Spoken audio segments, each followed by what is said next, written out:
Yang saya hormati, yang saya banggakan, Pak Kapus P4 TKPLB pada diwakili oleh Ibu yang terhormat. Yang saya hormati dari Dinas Pendidikan Provinsi Jawa Barat, sebentar lagi dalam perjalanan. Yang saya hormati Pak Habib, Kepala Bidang P4 P3 TK Dinas Pendidikan Kota Bandung beserta para kepala seksi Dinas Pendidikan Kota Bandung. Yang saya hormati para pejabat pelaksana dari Dinas Pendidikan Kota Bandung. Yang saya hormati kepala sekolah dan guru-guru hebat, guru-guru penggerak yang saya cintai, yang saya banggakan. Yang saya hormati para pengajar praktik. Yang saya hormati para calon guru penggerak yang saya banggakan serta segenap undangan yang dimuliakan oleh Allah Subhanahu wa Ta'ala. Diawali bersyukur kepada Allah Subhanahu wa Ta'ala, Tuhan yang Maha Esa, atas segala curah nikmat dan karunia-Nya. Pada pagi hari ini kita masih diberikan kesempatan oleh Allah Subhanahu wa Ta'ala untuk berkumpul dalam ini bersilaturahmi, sekaligus kita bersama-sama untuk melaksanakan tugas dan fungsi kita sebagai ujung tombak penyelenggaraan pendidikan yang meningkatkan kualitas mutu pendidikan khususnya di Kota Bandung, yang mana pada hari ini merupakan episode kelima daripada program Merdeka Belajar dari Bapak Menteri Pendidikan Kebudayaan Ristek dan Teknologi, yaitu dalam rangka mempersiapkan Indonesia maju ke depan, Indonesia yang berdaulat, membuat sebuah perubahan yang sangat cepat, yaitu menciptakan guru penggerak dalam hal ini Ibu Bapak yang ada di hadapan saya ini semua. Ibu Bapak yang saya hormati, yang saya banggakan, tentu saja peran ini sangat mulia. Kita bertujuan untuk mempersiapkan dan juga para pemimpin pendidikan Indonesia di masa yang akan datang, yang mampu mendorong dan tumbuh kembang murid secara holistik, aktif dan proaktif dalam mengembangkan guru di sekitarnya dan mengimplementasikan pembelajaran yang pusat pada murid, serta menjadi teladan dan agen transformasi ekosistem pendidikan untuk pendidikan Profesi Pancasila. Saya menurut harapan besar Bapak Menteri Pendidikan Kebudayaan Riset dan Teknologi membuat satu program yang sangat luar biasa. Bagaimana mempersiapkan bangsa Indonesia ke depan akan jauh lebih bagus lagi, lebih mulia lagi, lebih berdaulat lagi, dan sangat luar biasa. Tentu saja tujuannya sudah jelas, bagaimana mewujudkan profil pelajar Pancasila di masa yang akan datang. Tentu saja ini bisa terwujud manakala kita semua yang hadir di tempat ini memberikan satu kontribusi kepada dunia pendidikan, khususnya para peserta didik kita, anak-anak kita, diarahkan oleh kita dan sejak sekarang, sehingga mereka suatu saat menjadi pemimpin yang bermanfaat, berguna bagi bangsa, negara dan agama. Yang ujung-ujungnya tadi disampaikan bagaimana mewujudkan profil pada Pancasila di masa yang akan datang. Jadi saya apresiasi dan berterima kasih kepada ibu bapak sekalian yang memilih untuk menjadi guru penggerak. Boleh tepuk tangan. Nama ini pada akhirnya semua akhirnya nanti Indonesia semua jadi guru penggerak. Jadi yang episode yang pertama ini yang beruntung buat saya, karena ibu bapak sudah menentukan pilihannya. Karena mau tidak mau kita harus menyesuaikan dengan perubahan, dengan kekinian, bahwa hadirnya pemerintah adalah untuk memberikan pengaturan, memberikan pelayanan sosial welfare ataupun disebut dengan pendekatan kesejahteraan. Kesejahteraan bagi seluruh bangsa Indonesia, termasuk di dalamnya adalah memberikan kesejahteraan kepada ibu bapak sekalian sebagai guru penggerak yang akan menjadi agen perubahan di muka bumi ini, khususnya di Indonesia. Jadi yang dilakukan adalah sangat tepat. Toh pada akhirnya semuanya Indonesia harus jadi guru penggerak semua. Jadi yang pertama ini akan menjadi pionir dan harus sukses ya. Bagaimana kita bisa sukses semua, bisa menjadi guru penggerak yang sukses? Mari kita mulai niatkan dari hati kita, hadirkan niat dan tulus dan ikhlas bahwa saya akan berkontribusi yang maksimal untuk pelaksanaan program sekolah penggerak yang ada di Indonesia. Saya kira sebagus apapun program tidak akan bisa terwujud kalau kita tidak konsen dan tidak fokus melaksanakan ini. Saya mengajak dari sisi lain, ibu bapak sekalian, mengapa Karena memang mengerjakan segala sesuatu itu harus dengan hati yang ikhlas. Kalau tidak digelar dengan hati yang ikhlas, tidak ada nilai dan tidak ada makna. Boleh saya contoh, saya berikan. Kalau kita melaksanakan perjalanan dengan pesawat terbang, biasanya kita dilayani oleh pramugari yang cantik, yang baik, dan ramah. Semua pekerjaan dikerjakan begitu menarik dan memuaskan pelanggannya, memuaskan customer-nya semua. Kadang-kala untuk beberapa kalangan kaum adab, bapak-bapak suka GR. PDHM tulis sebagai. Padahal di situ yang dilakukan itu adalah profesional. Would you like to drink shirt? Yes. Ada yang beri naon apple juice atau orange juice, something apapun yang dibahasanya. Kemudian suka ada perasaan itu luar biasa, ada yang bertanya baik dan ramah kepada saya. Sebenarnya ketika selesai perjalanan penerbangan, ketemu lagi ketika memanggil bagasi, masing-masing ketemu, itu sang pramugari tidak bisa ditanya lagi. Artinya apa ini? Dia hanya memberikan SOP saja. Yang penting pelanggan itu dalam dunia administrasi private, di dunia swasta, profit oriented. Tujuannya hanya keuntungan saja, supaya pelanggan itu kembali lagi menggunakan jasa. Tetapi selesai pelayanan di episode itu, dia tidak ramah lagi. Ketemu di bawah yang kemudian ternyata sih. Mungkin pernah mengalami ini semua. Ada sebagian mungkin pernah mengalami seperti bapak datang ke sebuah restoran sama saja. Di restoran ramah pelayannya, di luar restoran belum tentu. Ini artinya sekali lagi sampaikan inna SOP, tidak melayani dengan hati. Maka pekerjaan-pekerjaan ini sifatnya duniawi. Tapi pekerjaan yang akan kita hadapi adalah pekerjaan dunia dan akhirat. Apa yang dilakukan oleh ibu bapak semua adalah menuai pahala-pahala yang kita harapkan nanti akan menyusul kita. Karena guru itu adalah pemberi informasi dan juga mencerdaskan bangsa, memberikan pemahaman kepada para peserta didiknya untuk menjadi manusia yang berakhlakul karimah, kalau sekarang yang kopi pada Pancasila dengan beberapa domain yang ada di dalamnya. Inilah kira-kira kita harapkan, menghadirkan hati dengan sebuah hati jiwa yang ada di kita, insya Allah akan jadi nilai pahala. Kalau kita lakukan ini secara serius, hanya untuk mengumpulkan kewajiban saja, habis waktu kita sia-sia. Artinya apa yang kita lakukan hanya mengumpulkan kewajiban saja. Sayang menurut saya tidak seperti itu. Guru-guru yang ada di hadapan saya inilah guru-guru hebat yang mulia, yang sudah melahirkan beberapa peserta didik yang luar biasa yang sudah lulus dan mereka sudah pada pintar. Setidaknya mungkin ada, boleh jadi kalau 100% atau 10% nempel di hati dan pikiran anak-anak kita. Dan ternyata sebagai guru itu sebagai yang diguru dan ditiru, ternyata tercatat juga di hati masing anak-anak kita. Seperti kita pernah belajar dulu ketika bangku SD, SMP atau SMA, masih terkenal guru yang baik kepada kita dan guru yang nakal kepada kita. Ya betul tidak? Iya, ternyata kalau sudah kita pernah digalakin sama guru, kita jangan jadi guru yang galak. Kalau kita disenangi guru, kita pernah senang kepada guru itu, kenapa tidak kita contoh berlaku yang kita kepada guru kita terdahulu? Karena pada pelajaran proses sekolah penggerak ini, bagaimana menciptakan sekolah bukan menjadi satu kewajiban, tetapi sekolah menjadi pengalaman yang menyenangkan. Pengalaman yang menyenangkan ini bisa terwujud manakala satu sekolah yang menyenangkan, ibu bapak guru yang menyenangkan, kepala sekolah yang menyenangkan, tenaga administrasi sekolahnya juga menyenangkan, sehingga mereka bisa merdeka belajar, merdeka berekspresi, merdeka memberikan kreativitas dan inovasinya. Mereka tidak tertekan satu dengan yang lain. Salah satu domain dari tahapan sekolah penggerak itu dan tidak ada perundungan.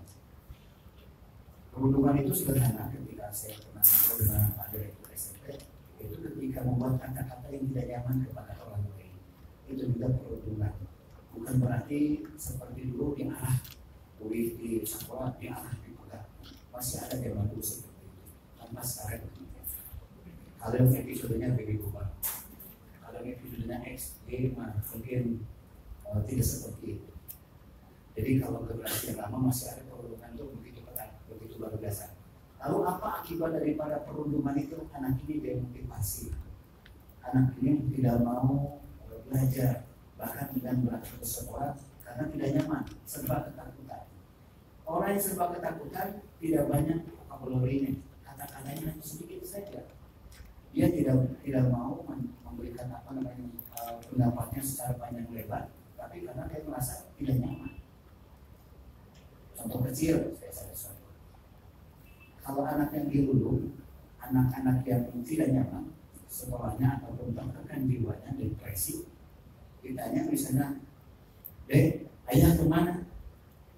Gak tahu, cuma 2 kalimat, gak tahu. Tapi kalau anak yang merdeka belajar, di rumahnya menyenangkan, di sekolahnya menyenangkan, ibu bapak guru yang menyenangkan, teman-teman yang menyenangkan, ditanya beda lagi, "Dek, ayah kemana?" Om Freddy, gak tahu, terima ada. Mungkin keluar, tapi biasanya jam segini mah suka ketemu sama Pak RT, boleh guru. Kalimat itu banyak. Beda dengan anak-anak yang tidak merdeka, tidak berkembang dia, tidak nalarnya tidak dikeluarkan, ekspresinya tidak ada, tertekan dia. Coba saja kita nanti komunikasi dan putra-putri kita juga di rumah, termasuk juga di sekolah, akan berbeda. Anak-anak yang merdeka, yang bahagia, lebih ceria. Dan ternyata pembelajaran yang menyenangkan itu ketika mereka bahagia, gurunya bahagia, muridnya bahagia, kepala sekolahnya bahagia. Tapi di persoalan pengajar itu selalu saja ada yang namanya ancaman, tantangan, hambatan, dan gangguan. Nah ini saya kira bagaimana menghadapi berbagai ancaman, tantangan, hambatan, dan gangguan ini bisa kita selesaikan. Ibu Bapak dibekali untuk abad 21 ini kecakapan abad 21. Maka yang menjadi sarapan kita sehari-hari adalah bagaimana Ibu Bapak berpikir kritis dan problem solving. Dan setiap diri kita harus bisa memecahkan masalah. Masalah sekecil apapun pasti ada solusinya. Dan saya yakin Ibu Bapak berdasarkan pengalaman empirik yang dilakukan selama pengajaran beberapa tahun ke belakang, termasuk juga literasi yang kita baca, kemudian juga pelajaran-pelajaran yang kita dapatkan baik sharing maupun diskusi, dialog dengan teman-teman yang lain, baik melalui media sosial atau secara langsung, akan memudahkan pemecahan masalah. Jadi ternyata bagaimana diri kita semuanya menjadi bagian yang dari solusi, bagian yang mampu memecahkan masalah, bukan menjadi troublemaker. Tidak sedikit mungkin dari kita kadang-kadang suka ingin membakar-bakar orang lain.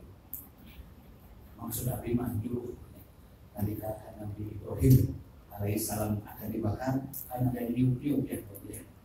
Ada salah satu binatang yang suka meniup-niup supaya apinya menyala. Nah, nampaknya sejarah itu terulang kembali dalam sifat sayyidul kita saat ini. Nah, sifat-sifat itu saya tidak mengharapkan terjadi di kalangan dunia pendidikan. Apalagi di hadapan saya guru-guru yang hebat ini, mari kita mulai dari sekarang ini melakukan praktik baik lisan maupun gestur kita. Memang tidak mudah untuk itu semua, tapi berbekal pengalaman yang Ibu Bapak miliki, saya yakin dan percaya bisa memberikan contoh kepada para peserta didik kita di kemudian hari, mereka akan jadi manusia yang seperti yang Ibu Bapak harapkan. Yaitu apa? Visinya profil pelajar Pancasila. Ini sangat keren menurut saya. Jadi tulisan tentang profil pelajar Pancasila sangat panjang luar biasa. Dan bagaimana wujudnya itu semua dicontohkan oleh kita. Semuanya sudah empan, sudah lulus empan. Bagaimana 36 butir Pancasila sebagai the way of life, sebagai cara pandang hidup bangsa Indonesia yang penuh dengan nilai-nilai hukum, tata cara kehidupan berbangsa, bermasyarakat dan demokrasi. Ini semuanya luar biasa. Dari mulai persiapan kita melakukan kehidupan sudah diatur, sudah demikian. Salah satu contoh mungkin barangkali saya mungkin dalam butir-butir Pancasila itu menyelesaikan masalah dengan musyawarah kalau dimufakat. bukan debat kusir. Kan ada di salah satu acara apa saja debat kusir. Yang namanya debat dan kusir itu pasti tidak menyenangkan. Pancasila tidak mengajarkan kepada kita untuk tidak menyenangkan, tapi harus saling menyenangkan. Ketika ada permasalahan, dimusyawarahkan, disepakati bersama. Bagaimana memecahkan masalah ini bersama-sama, diputuskan bersama dan dimufakati bersama. Inilah kira-kira salah satu contoh ketika kita mengajarkan kepada peserta didik kita menyelesaikan segala sesuatu sesuai dengan konkret Pancasila. Anak-anak kita nanti ke depan tidak lagi menjadi anak-anak yang individualis, tetapi menjadi anak-anak yang saling menghargai, saling menghormati, dan gotong royong yang ada di dalamnya. Apa? Menyelesaikan masalah bersama-sama. Akan berbeda potensi setiap anak yang satu dengan anak yang lain. Kalau dulu mungkin kita sama, anak yang cerdas itu yang bahasa Indonesianya bagus, yang matematikanya bagus, dan ilmu pengetahuan alamnya bagus, IPS-nya bagus, termasuk olahraga bagus, maka anak itu satu. Sekarang anak-anak kita harus dididik untuk bisa menolak segala sesuatu, berekspresi terhadap suatu masalah, bagaimana anak-anak ini bisa menyelesaikan masalah itu, memandang segala sesuatu dengan sudut pandangnya. Karena disitulah kelebihan anak-anak kita. Tidak bisa disamakan antara anak satu dengan yang lain. Contohnya, saya selalu mau contohkan tentang buah kelapa yang jatuh di pantai. 3 anak tidak tersedia dengan buah kelapa ini. Ketika kelapa yang pertama jatuh, anak pertama tersedianya beda. Dia ambil golok, dia dibelah kelapanya. Saya suka bahasa susah, bahasa Indonesia dibelah sampai. Ya kira-kira seperti itu aja. Dibelah kelapanya, lalu ada air minum, ada air kelapa dikasih minum sama kakek-kakeknya semua kehausan. Anak ini cerdas tidak? Cerdas ya, secara apa? Sosial. Anak ini cerdas secara sosial. Tapi anak kedua beda lagi dengan persepsi kelapa ini. Dia ambil kelapanya, kemudian lumayan kan, orang jualnya kan pasar 7.000. Pertanyaan saya, anak ini cerdas tidak? Secara apa? Secara ekonomi. Yang ketiga beda lagi. Waduh, buah kelapa, dia ambil benang, diukur berapa energi potensial di anak ini cerdas tidak? Cerdas secara akademik. Tapi ternyata ya Bapak, 3 anak ini memiliki persepsi yang berbeda dengan buah kelapa. Tapi semuanya cerdas. Maka anak kita ke depan, lulusan anak-anak kita akan menjadi anak yang generalis spesialis. Dia general, tahu sedikit dari yang banyak, tapi spesial di bidang. Nah inilah profil pelajar Pancasila mengajarkan kepada kita semua. Ketika ada persoalan dengan soal memecahkan masalah, masing-masing anak akan melihat sudut pandangnya yang berbeda. Tetapi tugas kita adalah menjadi fasilitator, menyamakan persepsi mereka dan dihargai pendapat masing-masing sambil nanti keputusannya disepakati bersama. Nanti kata anak yang ahli ekonomi tadi, pikir nanti karena kelapa, semakin banyak kelapa yang dijual, semakin banyak keuntungan, semakin banyak kelapa jatuh, semakin banyak keuntungan. Tetapi kata ini energi potensialnya harus diukur juga karena dengan ketinggian tertentu beda. Kalau masa yang didapatkan seperti itu. Nah inilah kira-kira nanti di dalam proses gotong royong menyelesaikan masalah, anak-anak ini tahu saya juga harus menghargai teman yang lain ahli ekonomi, saya juga harus menghargai yang ahli sosial, saya juga harus menghargai orang dari kacamata akademik, bahkan yang lain ada lagi kata yang lain dia pohon 1000 manfaat bisa dimanfaatkan. Oh, sebut kelapanya bisa dipakai untuk kerajinan, atau kelapanya bisa dimanfaatkan untuk itu berkembang anak-anak kita semua. Dan kita yang harapkan nanti ini Bapak, lalu apa yang kita harapkan mimpi kita di masa yang akan datang dengan kejadian ini? Diharapkan nanti di demo pas kita dapat bonus demografi, anak-anak kita menjadi pemimpin di masa yang akan datang nanti, mereka akan saling bersahabat, akan saling menghormati, tidak ego sektoral. Dulu kan kita punya pelajar yang paling bagus itu dulu mungkin jadi dokter, ada yang memilih juga jadi insinyur, sebenarnya masing-masing punya. Muncul dengan keegoan, tapi nanti akan bersama. Sang insinyur bersama, sang dokter bersama, profesi-profesi saling mendukung satu lain. Inilah profil dari Pancasila, mereka saling menghormati, saling menghargai. Saya selalu bermimpi kadang-kadang boleh jadi suatu saat di mereka jadi menteri di kabinet tertentu di episode kebanyakan kan mungkin saja berbisik pada pimpinan pemerintahan tertinggi. Saya sekarang diamanahi menjadi menteri sosial karena dulu saya pernah ngasih air kelapa. Karena kemampuan ini saya asah terus sehingga saya berbuat baik, berbuat sosial pada siapapun. Menjadi menteri, lalu pimpinan tertinggi kita meminta saya lagi mencari menteri ekonomi di mana ya, siapa ya? Kebetulan sang ahli ini ekonomi ini sekolahnya diasah terus jadi ahli ekonomi. Pak, kalau izinkan ada teman saya namanya Anu. Ternyata sejarahnya diketahui takut pun naik kayak kalapalaga. Udah jadi seperti itu. Karena ternyata pertemanan persahabatan itu kan sering mendukung sampai kapanpun juga. Inilah kerukunan dalam berpancasila. Tidak sekali kalau seperti itu, maka persahabatan pertemanan itu dibangun sejak dini sekarang supaya anak-anak kita tidak egois. 2045 hampir 70% warganya adalah usia yang produktif. Ayo kita bayangkan sekarang di bawah sekarang. Kalau anak-anak kita di pendidikan dasar menengah ini yang paling tertua 18 misalnya, ditambah nanti 24, 42 tahun usia mereka nanti di bonus demografi. Usia yang produktif. Kalau kita hitung sekarang di tingkat sekolah dasar, anak kita 7 tahun, ditambah 24, nanti ke depan 31 tahun. Usia-usia yang sangat produktif. Usia-usia yang akan memberikan kontribusi besar kepada bangsa Indonesia ini. Dengan apa? Dengan berbagai keahlian yang dimilikinya. Lalu bagaimana kemampuan keahlian itu bisa diwujudkan? Ada di tangan di Bapak sekalian. Jadi ada tangan Bapak sekalian. Jadi 2045 Indonesia dapat bonus demografi tergantung hari ini.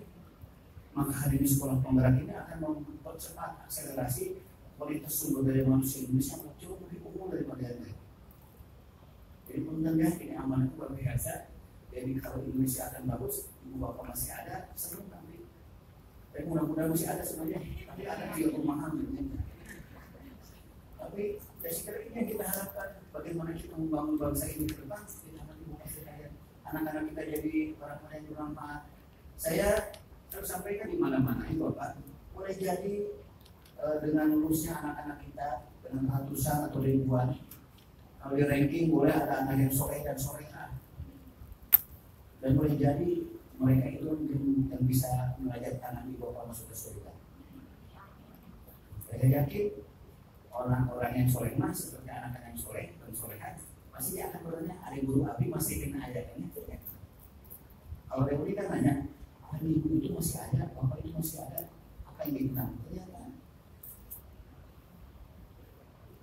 apa yang dikenal? Kebaikan-kebaikannya, apa yang dilakukan ibu bapak ini kasih sayang dengan menjadikan hati terkenang, tapi tidak sedikit juga si bapak itu membalas kayak gini.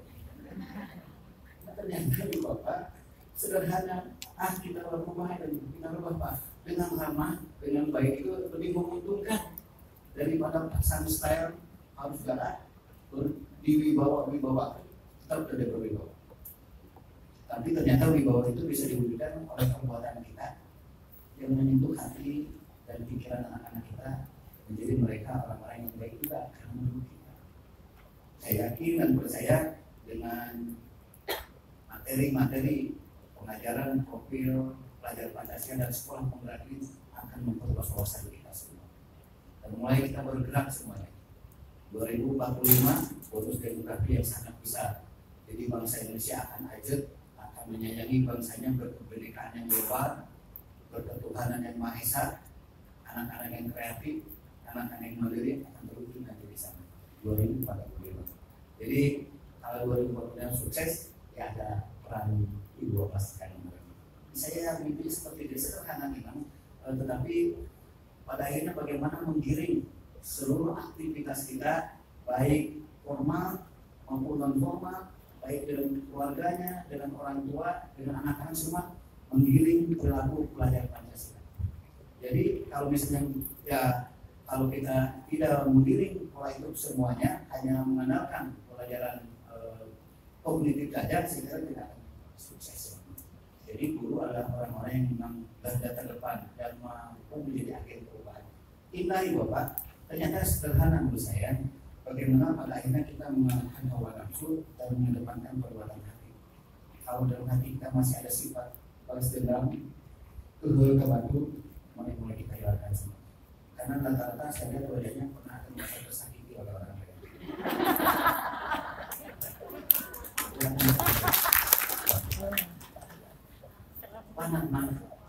Saya mengajak hari ini, saya mengajak amal ma'ruf nahi munkar hari ini. Mari kita hilangkan sakit hati itu.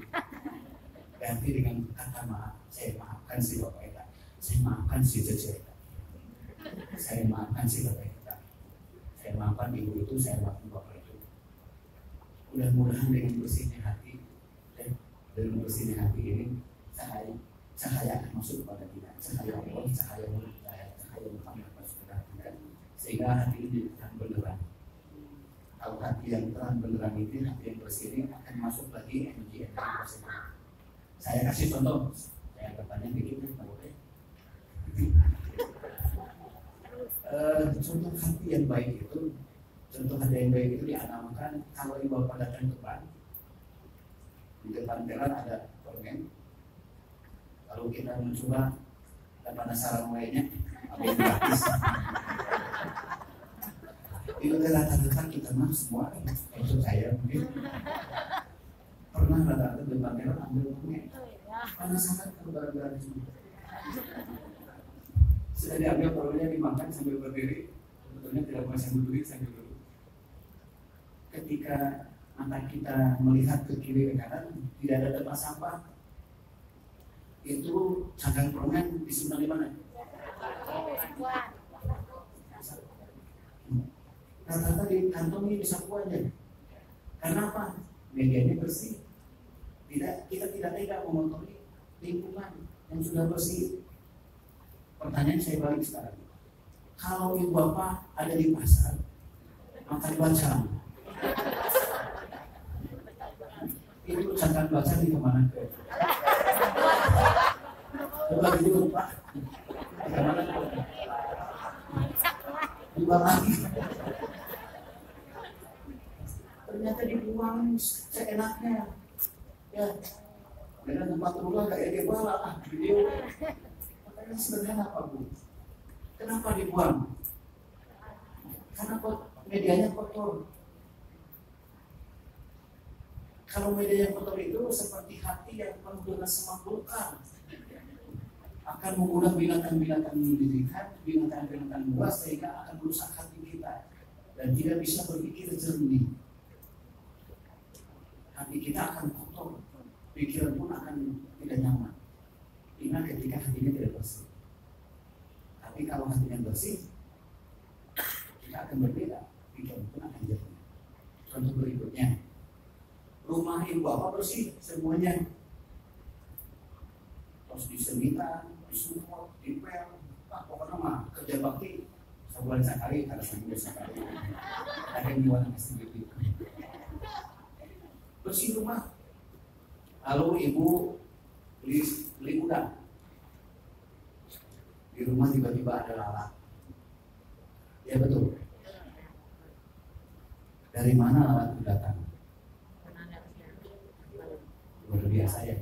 Artinya ketika ada media yang kotor dan bau akan mengundang binatang-binatang yang menjijikan. Ketika hati kita kotor akan mengundang energi negatif lainnya datang. Maka bersihkan tadi balas dendam yang lalu tadi tadi mah si cerita dari rumah. Tapi dalam hati saja. Ini saya coba dalam kehidupan ini saya bersihkan tentang kita semua dan diri saya sendiri. Masing-masing pernah masa tersakiti. Nah ini saya kira kita minta ampun kepada Tuhan yang Maha Esa, kepada Allah Subhanahu Wa Taala, sementara kita tidak memaafkan orang lain asal licik sorangan. Mari kita maafkan semua teman-teman yang ada di hadapan kita yang pernah menyakiti kita dan lisankan. Memang berat.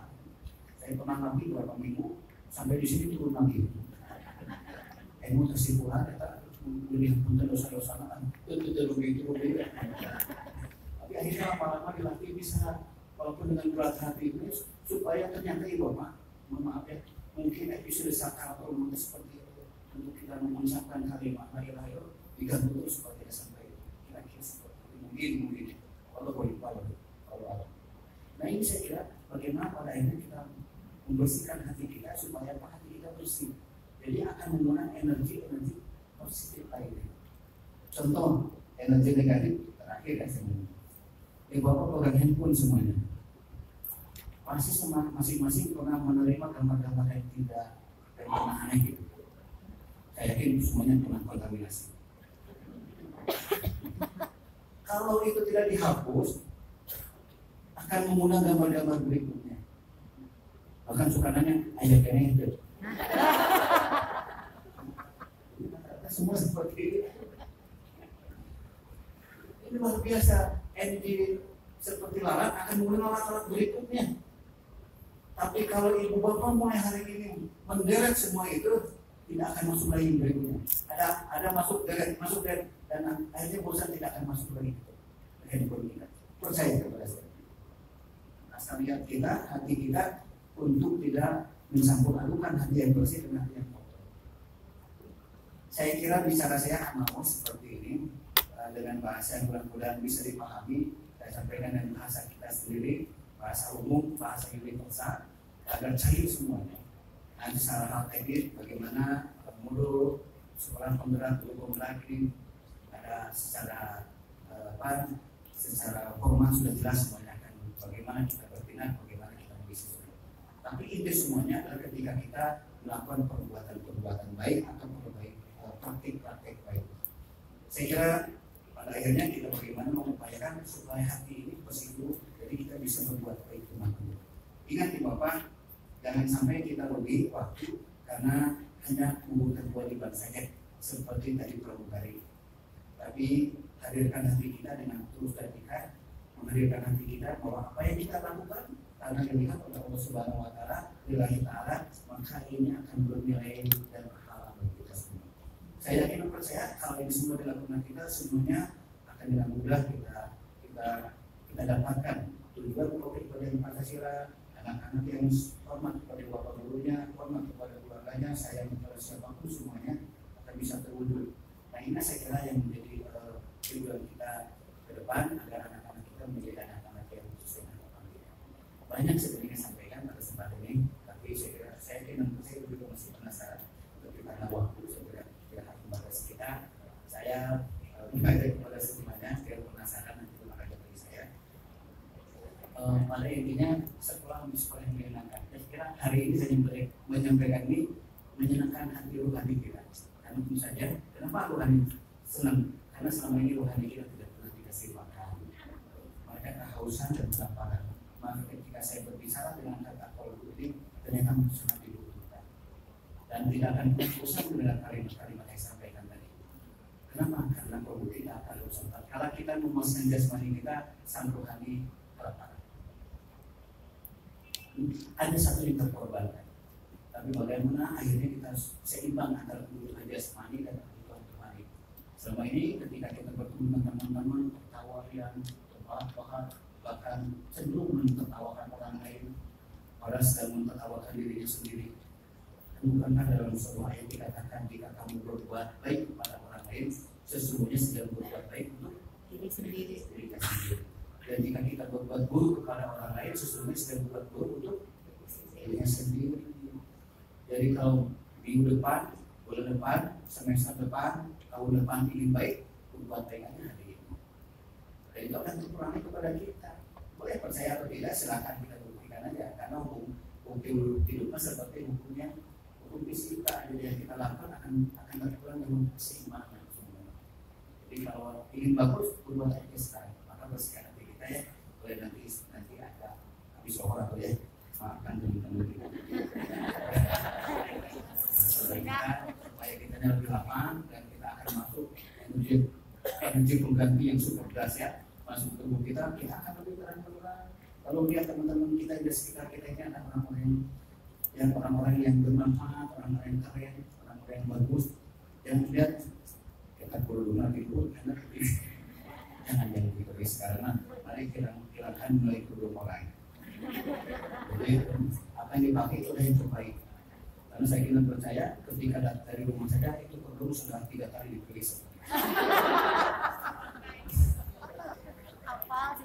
Saya cukup paham dan saya belajar cukup banyak. Jadi ada 3 kerudung digolerkan di tempat tidur, semuanya, termasuk pakaiannya, istrikannya dari jam tadi malam, termasuk juga malam ada semuanya. Dan itu kira-kira yang terbaik. Maka ketika kita menghargai orang lain, sedang menghargai diri kita sendiri. Jadi jangan pernah mencemoohkan benar dan rapi. Ya sesuai. Anggota luhur nanti kan menghadap beras. Jangan berpaksa begitu lagi. Mari kita bersihkan hati kita supaya apa? Mimbar ini, majelis ini menjadi majelis yang menyenangkan, menjadi inspirasi bagi kita. Hari ini kita mulai pagi hari dengan hati yang ikhlas dan bersih, maka pelajaran akan lebih menyenangkan bagi kita. Saya tidak percaya ini akan mulai sekali. Profil pelajaran Pancasila, guru penggerak akan pionir untuk depannya termasuk perubahan di masa yang akan datang. Baik Bapak yang saya hormati, dengan tidak menangis yang hormat, hari ini kita akan buka saja acara ini dengan mengucapkan basmalah Bismillahirrahmanirrahim. Maka kegiatan Mukakarya 1 program pendidikan guru penggerak angkatan 4 tahun 2021 secara resmi dibuka. Saya tutup dengan sebuah pantun. Lampu semarak di atas panggung, terpasang ngetren di setiap suasana.